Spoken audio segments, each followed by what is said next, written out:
അസ്സലാമു അലൈക്കും വറഹ്മത്തുള്ളാഹി വബറകാതുഹു.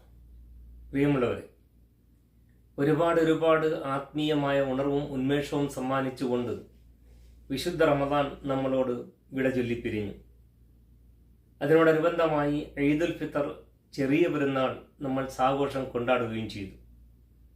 ഒരു വിശ്വാസിയെ സംബന്ധിച്ചിടത്തോളം അവൻ്റെ ജീവിതപാത സ്വർഗത്തിലേക്ക് എളുപ്പമാക്കാൻ അള്ളാഹു ഒരുപാട് അനുഗ്രഹങ്ങൾ നമുക്ക് നൽകി നമ്മളെ അനുഗ്രഹിച്ചിട്ടുണ്ട്.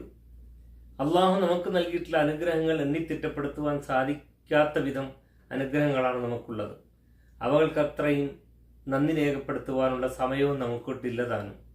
ഈ സന്ദർഭത്തിലാണ് അള്ളാഹു ഒരുപാട് എളുപ്പവഴികൾ നമുക്ക് നൽകി അനുഗ്രഹിച്ചിട്ടുള്ളത്. അതിൻ്റെ ഭാഗമായി റസൂലുള്ളാഹി സ്വല്ലല്ലാഹു അലൈഹി വസല്ലം ചോദിപ്പിച്ച ഒരു വചനം വളരെ ശ്രദ്ധേയമാണ്.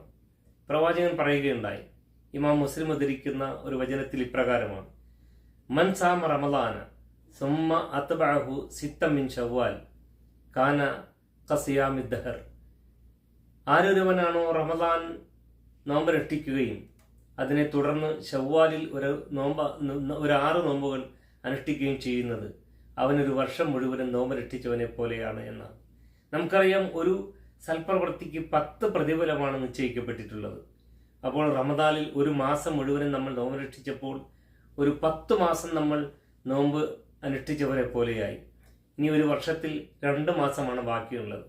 ആ 2 മാസത്തിനെ പൂർത്തീകരിക്കുകയാണ് ശവ്വാലിലെ 6 നോമ്പുകൾ. ഒന്നിന് 10 പ്രതിഫലം എന്ന കണക്ക് കൂട്ടുമ്പോൾ 6 നോമ്പിന് 60 ദിവസത്തെ നോമ്പിന്റെ പ്രതിഫലമാണുള്ളത്. 60 ദിവസം എന്നുകൊണ്ട് ഉദ്ദേശിക്കുമ്പോൾ 2 മാസമാണ്. അപ്പോൾ ഈ 10ഉം 12 മാസമായി ഒരു വർഷം മുഴുവനും നമ്മൾ നോമ്പനുഷ്ഠിച്ചവനെ പോലെയായി. ഒരു കണക്കിൽ പറഞ്ഞാൽ നിത്യവും നമ്മുടെ ജീവിതത്തിന്റെ നിത്യ സാഹചര്യത്തിൽ നമ്മളൊരു നോമ്പുകാരനെ പോലെ അനുഗ്രഹീതമായ സാഹചര്യത്തിലൂടെ മുന്നോട്ട് പോകാനുള്ള അവസരമാണ് അള്ളാഹു ഒരുക്കി അനുഗ്രഹിച്ചിട്ടുള്ളത് എന്നർത്ഥം. പ്രിയമുള്ളവരെ, മുസ്തഫ റസൂലുള്ളാഹി സ്വല്ലല്ലാഹു അലൈഹി വസല്ലമ എല്ലാ തിങ്കളാഴ്ചയും വ്യാഴാഴ്ചയും നോമ്പനുഷ്ഠിക്കാറുണ്ടായിരുന്നു.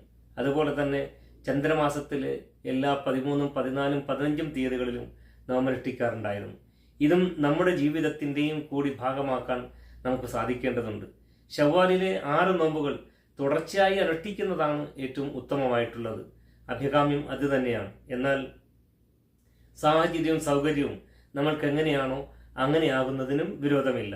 ഇടവിട്ടായിരുന്നാലും പ്രശ്നം ഉദിക്കുന്നില്ല എന്നർത്ഥം.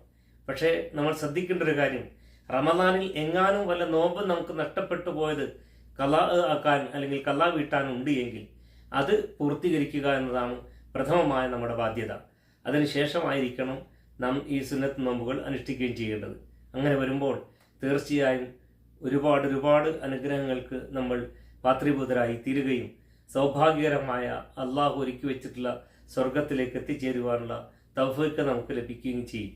തീർച്ചയായും പ്രവാചകൻ തിരുമേനി സല്ലല്ലാഹു അലൈഹി വസല്ലമ നമ്മൾക്ക് സന്തോഷം അറിയിച്ചിട്ടുള്ള വഴികളിലൂടെ സഞ്ചരിക്കുവാനും കൂടുതൽ സൽപ്രവർത്തികളിൽ വ്യാപൃതമായി അള്ളാഹുവിൻ്റെ ഇഷ്ടത്തിന് വിധേയമായി മരണം വരിക്കുവാനുമുള്ള തൗഫീഖ് നമുക്ക് ഇവർക്കും പ്രദാനം ചെയ്യുമാറാകട്ടെ എന്ന പ്രാർത്ഥനയോടെ അസ്സലാമു അലൈക്കും വറഹ്മത്തുള്ളാഹി വബറകാതുഹു.